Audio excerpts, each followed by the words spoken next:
Подрыв. И выход. Давайте по норам.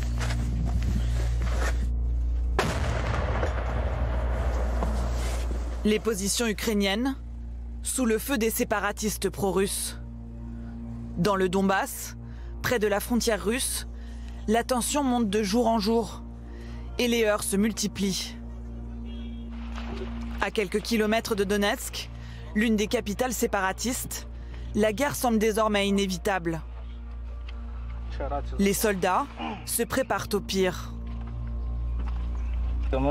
Nous essayons de mettre fin à la guerre diplomatiquement depuis 8 ans, mais rien n'en est sorti. Les gens meurent et nous ne pouvons pas tenir nos positions éternellement et mettre nos espoirs dans des relations diplomatiques avec la Russie.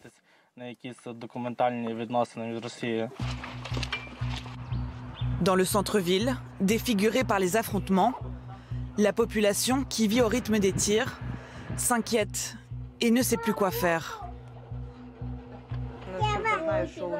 Je sais que nous aurons une guerre.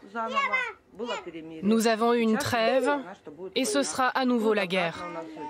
J'ai entendu dire qu'on acheminait par ici de l'équipement militaire. Les gens partent peu à peu. Je ne sais pas ce que nous devons faire. Nous n'avons nulle part où aller pour le moment. Après une trêve de quelques mois l'année dernière, la crise entre Kiev et Moscou semble à son paroxysme depuis l'annexion de la Crimée en 2014. La Russie fait monter la pression et veut montrer la puissance de son armée.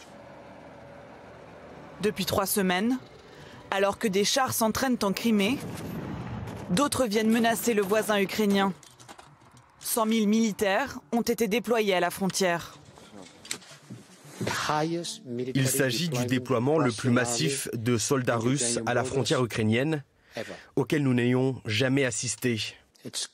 C'est préoccupant. On n'est pas à l'abri d'un incident lorsque l'on déploie autant de troupes.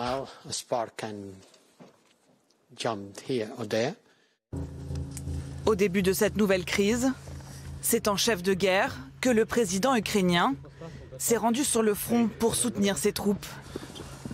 Et hier, c'est encore une fois en chef de guerre qu'il s'est adressé à son principal adversaire, Vladimir Poutine.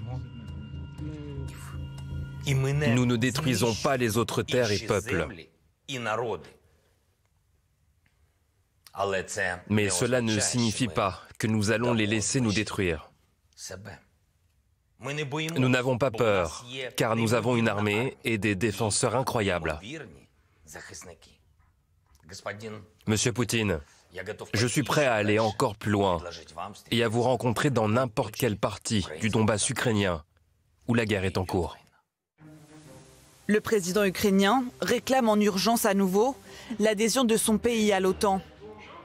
Si rien n'avance dans ce sens-là, il menace de lancer son pays dans un programme de défense nucléaire. En attendant un éventuel soutien de ses voisins occidentaux, les soldats ukrainiens poursuivent leur entraînement, seuls dans leurs tranchées, face aux chars de l'armée russe.